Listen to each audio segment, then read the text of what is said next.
19 h sur la première. Yorana, merci d'être fidèle à votre rendez-vous d'information.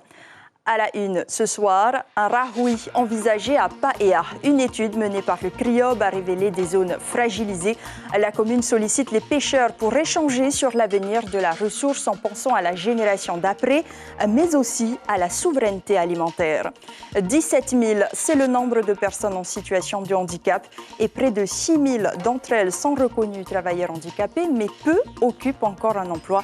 À l'occasion des Journées polynésiennes du handicap, on fait le point avec notre invité, Romain Tinel, le directeur de la Fédération Teniu Otehuma, est l'invité de ce journal.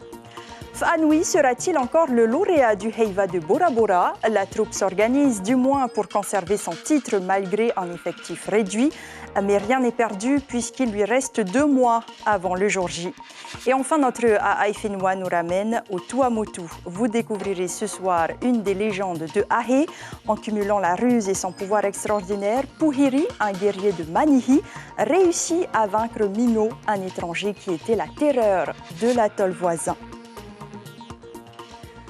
Paea pourrait bientôt mettre en place son rahoui. Cette gestion raisonnée des zones de pêche permettrait de préserver les espèces lagonaires.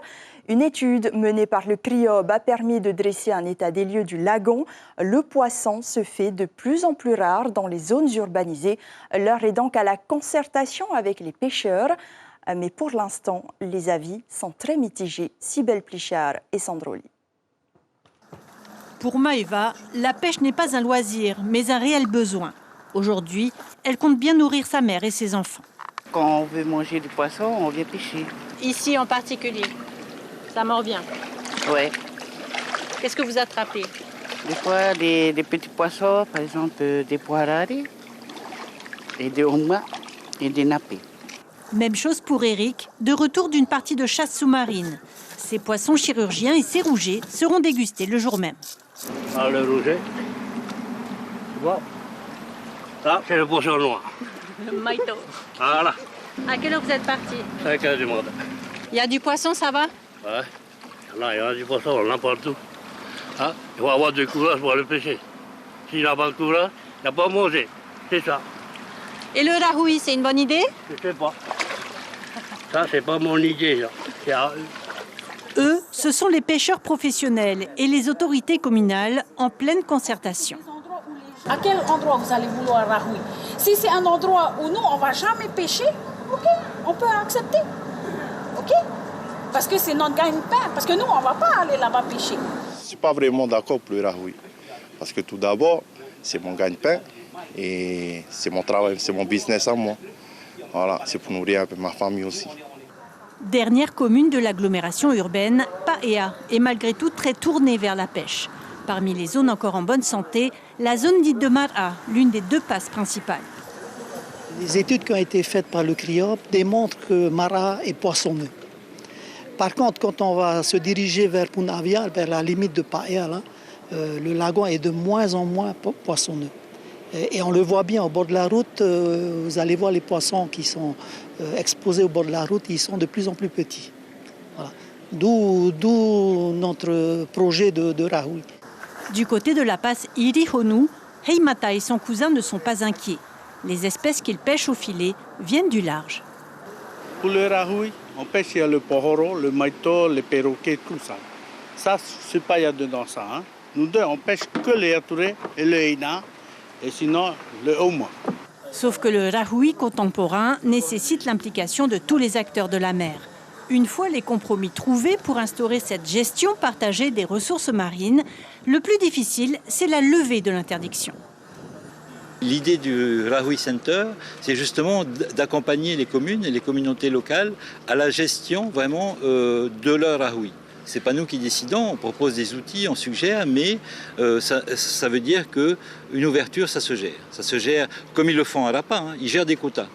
Plutôt réticents au rahoui, les pêcheurs de Paea lui préfèrent le système de zones de pêche réglementées, déjà expérimenté dans plusieurs communes et jugé moins strict. Mais rien n'est encore décidé. La mairie compte poursuivre les réunions de concertation 1 à 2 fois par mois. Et les éleveurs de porc devront patienter encore un petit peu pour être aidés. Le ministre de tutelle, qui dit avoir entendu leurs doléances, souhaite plus d'éléments comptables avant de pouvoir engager des dépenses des deniers publics. Leur attention s'est d'abord portée sur l'amélioration du pouvoir d'achat des ménages avant les difficultés de la filière porcine. Quant à la demande de revalorisation de la viande de porc de 15%, elle est en réflexion. Yvonique Raffin répond à Mélissa Chong et Teiva Ribi. Nous réfléchissons effectivement à revaloriser tout ça et maintenant j'attends de la part du ministre de l'Agriculture un projet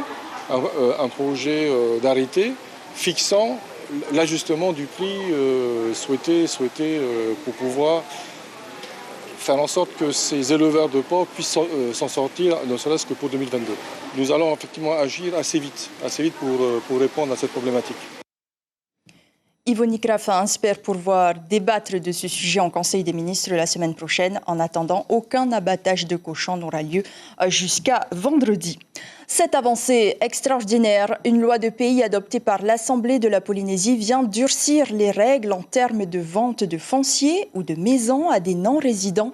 Les taux d'imposition pour les droits d'enregistrement sont majorés de 1000%. Ah oui, vous avez bien entendu, 1000% si l'acheteur ne justifie pas d'une durée de résidence de 10 ans minimum ou d'au moins 5 ans de mariage avec un résident. Augmentation des taux d'imposition aussi sur les plus-values immobilières pour les vendeurs de biens, polynésiens ou non. Si la vente d'un terrain ou d'un logement acquis dans les 5 ans est faite à un acquéreur qui ne justifie pas des conditions citées tantôt, le taux est majoré de 75%. 50 depuis le début de l'année déjà. Par ces modifications, le gouvernement veut mettre un frein à la spéculation immobilière venue de l'extérieur. 53 représentants ont approuvé cette modification de loi de pays. Promouvoir la compréhension des questions de handicap et mobiliser le soutien pour la dignité, le droit et le bien-être des personnes handicapées. C'est tout l'objectif des journées polynésiennes célébrées chaque année. Du 26 au 29 avril, elles sont ainsi mises à l'honneur. 4 jours pour sensibiliser l'opinion publique et valoriser les actions de proximité conduites au quotidien par les associations. Ces dernières ont partagé leur joie, leur sourire et leur enthousiasme. 2 ans que la célébration n'a pu avoir lieu, la faute au coronavirus. Mais au-delà de l'événement, ce moment permet également de faire un point d'étape sur le schéma directeur du handicap 2021-2026. Il prévoit entre autres l'inclusion socio-professionnelle des travailleurs handicapés. C'est souvent un parcours d'obstacles. Pourtant, des dispositifs spécifiques existent. Keihi, une jeune trentenaire, en profite actuellement. Elle est au CFPA de Pirée pour 6 mois de stage qui pourraient se transformer en emploi. Stéphane Ratino, Nicolas Suire. Sa détermination dépasse l'horizon. Kelly a envie de regarder le futur, de le croquer, de ne pas être otage d'un accident de la circulation. Elle a connu le fauteuil roulant et sa mobilité aujourd'hui en est encore affectée. Depuis 5 semaines, elle travaille au CFPA pour une période de 6 mois, une joie partagée dans tout le service. Tu sens une jeune fille très motivée ? Très motivée, oui, qui voit loin, qui a déjà une idée de ce qu'elle voudrait faire plus tard dans la vie et qui s'investit beaucoup dans son insertion professionnelle. Et elle est là avec beaucoup de motivation. Elle ne se plaint pas, elle veut avancer. Elle ne se plaint pas, elle en demande toujours plus. Et elle montre vraiment sa motivation. L'emploi pour les personnes handicapées est souvent un parcours du combattant, pas tant par discrimination de la part des employeurs, mais plus par ignorance sur les possibilités et les aménagements. Alors la motivation doit être décuplée pour convaincre de l'opportunité de l'embauche. De nos jours, oui, c'est très compliqué parce que vis-à-vis aussi des chefs d'entreprise, que ce soit des chefs d'entreprise ou des sociétés, c'est plutôt la peur de l'inconnu parce qu'on ne connaît pas vraiment tout ce qu'il y a à connaître sur les modalités pour des travailleurs handicapés. C'est très, très difficile. Soit tu n'es pas assez handicapé, soit tu l'es trop. Au CFPA de Pirée, la jeune femme fait l'unanimité pour cause avec sa famille. Elle habite à la presqu'île et chaque jour, sans défaut ni retard, elle apporte un pétillement au quotidien de l'entreprise. Cette force-là, c'est sa signature. On l'a contactée un jeudi soir, je me souviens, à 16h30. Elle a décroché tout de suite et le lendemain, je lui avais donné rendez-vous à 7h30, elle était là à 7h. Donc voilà, donc je pense que le handicap, c'est pas toujours un frein, ça vient surtout de la motivation et de la volonté qu'elle a su nous partager et nous montrer qu'elle avait vraiment envie. Une nouvelle vie va peut-être commencer. La jeune femme donne des vitamines à son quotidien avec la perspective d'un emploi à venir. Et nous faisons le point sur la situation avec notre invité Romain Pinel, Yarana. Yarana Ayata. Merci d'être sur Polynésie la Première. Alors, nous l'avons vu dans ce reportage, visiblement, les professionnels manquent de communication. Est-ce que, justement, ils sont sensibilisés sur le sujet ? Alors oui, ils sont sensibilisés depuis un certain nombre d'années, mais c'est vrai que la sensibilisation s'est accentuée ces derniers temps. Par exemple, nous avons effectué un séminaire avec la DGRH très récemment pour sensibiliser donc tous les responsables des ressources humaines des services du pays. Bien sûr, on effectue aussi des sensibilisations et des formations, par exemple à la langue des signes française, auprès des privés, également auprès des communes.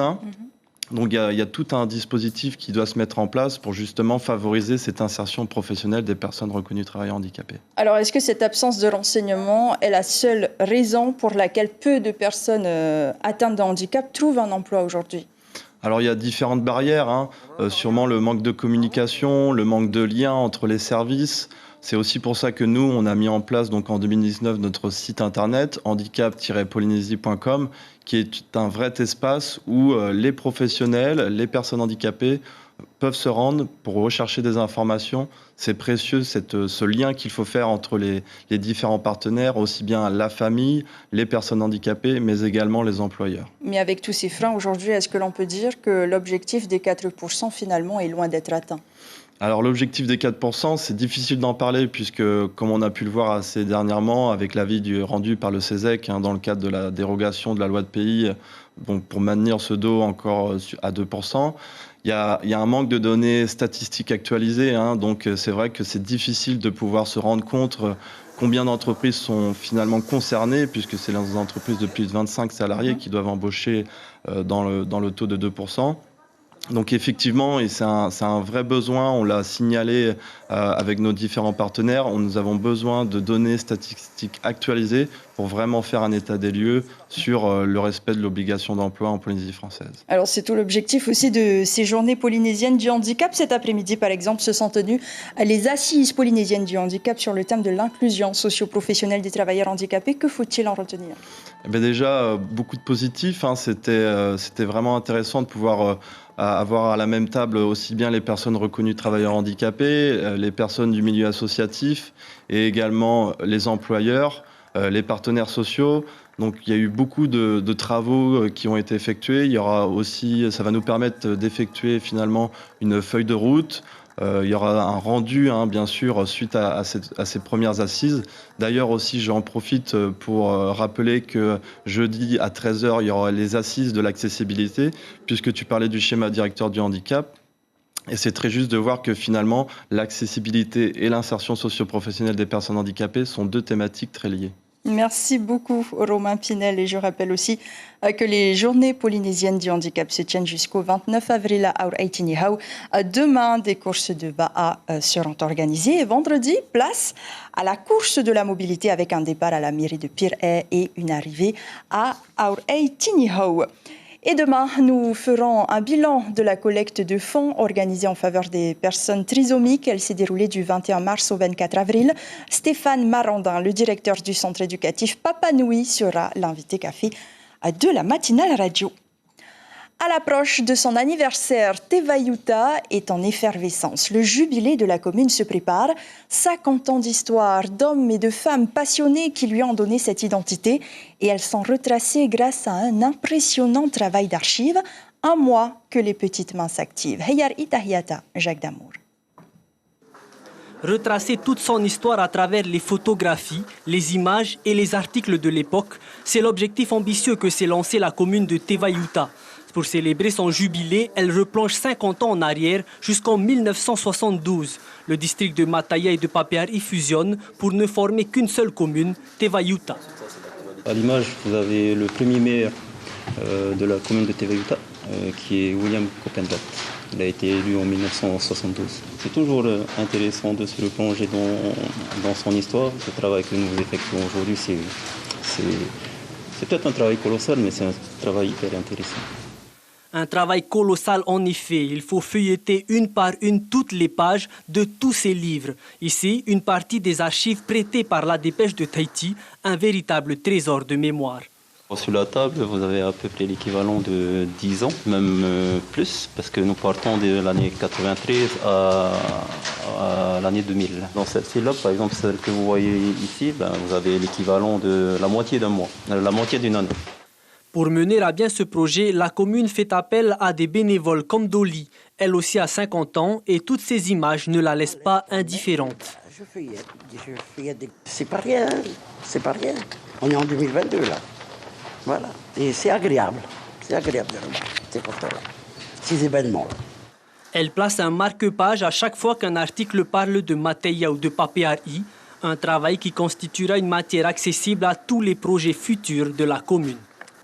Donc une fois que les bénévoles ont sélectionné des photos de Mateia ou de Papeari, on les sauvegarde, on les photographie et on crée nous-mêmes nos archives par année. Nous espérons pouvoir créer une exposition qui se déroulera à la fois à la mairie et à la fois au plus proche de la population. On envisage éventuellement de créer des lieux d'exposition par quartier. Du 17 au 22 mai prochain, Tevayuta célébrera son jubilé, 50 ans d'existence. Parmi les activités prévues, une première exposition de ses archives, l'occasion pour la population de se remémorer son passé et d'ouvrir sereinement un nouveau chapitre de son histoire. La saison 2022 de Va'a se poursuit à Nukuhiva. Les challenges s'échelonnent jusqu'au mois de novembre. La deuxième étape en V1 s'est tenue cette semaine. Une trentaine de piroguiers des clubs Heimataiki et Nukuahoe se sont affrontés sur un parcours de 20 km. Un départ depuis la plage de Pahatea pour rejoindre le centre nautique par le large. Raphaël Acha de l'AS Heimataiki a mené la course de bout en bout. Il franchit la ligne d'arrivée après 1 heure et 52 minutes de course, suivi de Poea Hapipi de l'AS Nukuahoe. Chez les vétérans de plus de 40 ans, Vincent Santos remporte la médaille d'or. Philippe Lablé, chez les plus de 50 ans. Dans 3 semaines aura lieu la deuxième étape du championnat V6 qui devrait regrouper plus de compétiteurs, nous dit le président du district A de Nukuhiva. À Nukuhiva, on a la chance d'avoir une augmentation du nombre de participants depuis l'année dernière. Avec, par exemple, la première course V6, on avait 7 équipes hommes en V6, donc c'est une première sur Nukuhiva. Et il y a les femmes aussi qui viennent ramer, mais plus pour le plaisir. Bon, on verra si elles veulent aussi organiser des courses, mais voilà, et on a une bonne participation en ce moment. Les danseurs et danseuses de Bora Bora pourront célébrer enfin leur héritage. Après 2 ans de pause sanitaire, les tohérés résonneront encore sur la place Tuvavau. Le plus grand événement culturel de l'île se prépare déjà. Et en coulisses, les troupes se composent, s'imprègnent des histoires qu'elles ont choisies. Rencontre ce soir avec le groupe de Fa'anui, vainqueur de l'édition de 2019. Mélissa Chong sur des images de notre correspondante Rosanam Eihuta. Le souvenir de leur premier prix obtenu en 2019 résonne encore au plus profond de leur âme. Passé la pandémie et 2 ans d'absence forcée, le groupe Fa'anui reprend le chemin du Heiva. 2 semaines de répétition et de mise au point ont été nécessaires pour que la chorégraphie se dessine, mais l'effectif n'est pas encore atteint. Je demande à tout le monde, ceux qui veulent venir, c'est ouvert. C'est pas interdit de venir danser dans Fa'anui, même dans tous les groupes. C'est comme ça, c'est le Heiva. Pour l'heure, les 46 danseuses et les 12 danseurs enchaînent sans relâche Tamou et Paoti. C'est ensemble que les artistes se dévoilent sous un thème encore tenu secret. L'objectif déjà, c'est de danser tous en cœur et surtout d'être amoureux. Quand on est passionné, on ne peut qu'arriver à atteindre ses objectifs. C'est ma 26e année cette année de pouvoir représenter au moins ma commune associée de Fa'anui. Toujours contente, toujours ravie de pouvoir participer. Au total, 6 groupes de chant et de danse s'illustreront sur la place Tuvavau le 24 juin prochain pour l'ouverture du Heiva et Bora Bora. Enfin, dans notre Aai Whenua de ce mardi soir, nous vous invitons à découvrir une légende de Ahé. Elle nous est contée par Mama Tepari, considérée comme la gardienne de la mémoire de l'île. Elle partage ses histoires à qui veut bien les connaître. Voici le reportage sur des images de Marcel Bonneau.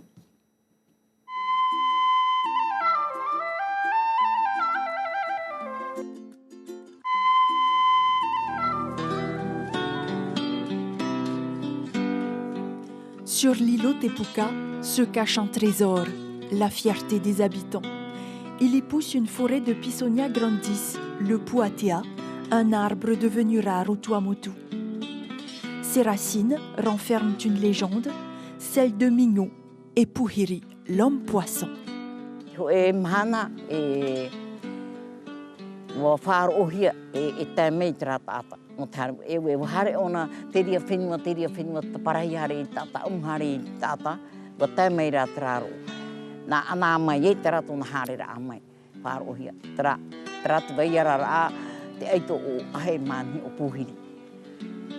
Inari ona te whaanhor aho hipa te here pata nōna no te aito o te hare amaia. E harme ona mo tihia te tāta. I te hea tura ia ana te wahino hora o i hoi roto i te tumura au parohi e puatea. Taupu i puirua nei po i te ona i tera tāta. Tera tōna hare amai i te tue ona tau tāta nei, tuo tue ona i taua tāta nei. O puhiri e aito i o ahe mani tuo tura ia mino. Kura mate. Tuo mai ne hui tērā. Kura ora, trapa e tōna e poe ora ona, tuo ahau. A tera tōna aua, tera te horor amai. Horor amai ona, horor ona e picho tau ahingi tānei whainini i ona tūhora. Rawa tāna omore tu hato ni pātia i tōna uara ainia. Tera uara o taihoa ona inia. Whaatopara araira, tera topara. Nā ria ia, putātu i tōna ohuri tāna omore, pipia mai nārtu i tōna maha. Tōna reo hopea tāna paraurai, a hari ai tatau arati toe i puta ua pau o ia, ma te tue o. Cette passeuse de messages transporte les visiteurs vers des univers lointains, des espaces où le temps a posé ses marques. E motu ropu, tā motu miki. Tātu wahi te motu e mpirito mahi ai te motu mari tamaro i te rara tau. No tēnei pa whae tāta i te rapa ia, rātou e me e rapa au hiai, tai motu mari tamaro. Ia tai tō rātou orara mai te e rātou, tēnei wha au hia rātou hare tai. Hare tura te tai, hoi mai nei tānei e mea tapu e pura hāpu, tarau. E tarau te ia, hoi mai nei. Hare mai nei. Nā autura ia tērā tātai mea tau opa i nāna pa i me te motamari. O oe, ro ana e tae wahine, mehini iro tae wahine, wahine pugarua. La mémoire, c'est cette propriété qu'a le vivant de transcender le temps. Mama Tepare assure aujourd'hui la survivance du passé, celui de Ahe. L'information principale de ce journal, la mise en place d'un rahui à Paea divise. La commune rencontre les associations de pêcheurs depuis plusieurs mois dans le but d'instaurer la communication et permettre de décider de la meilleure option. Une zone de pêche réglementée plutôt qu'un rahui n'est pas écartée. Le lagon de Paea est un joyau de 2600 hectares avec 4 passes dans lequel vivent de moins en moins de poissons. Et demain, à la une de vos quotidiens, la dépêche titre sur ce sujet de société. Quelles alternatives pour limiter les écrans? Et Tahiti Info s'intéresse justement à cette modification d'une loi de pays sur l'immobilier. Ce soir, vous avez rendez-vous avec l'unité d'élite du SWAT. Puis la première vous propose un film franco-belge. L'exercice de l'État mène une réflexion sur les coulisses de la vie politique.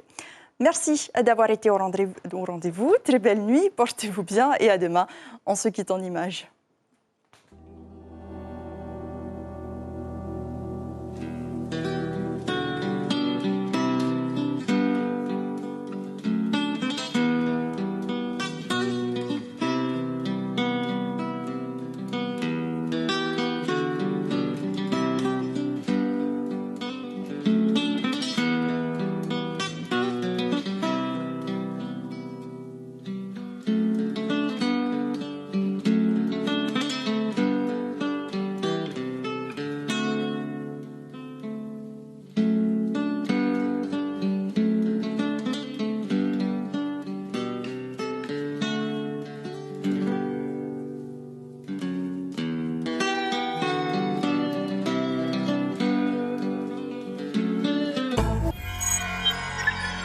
Retrouvez ce programme en replay sur notre site internet.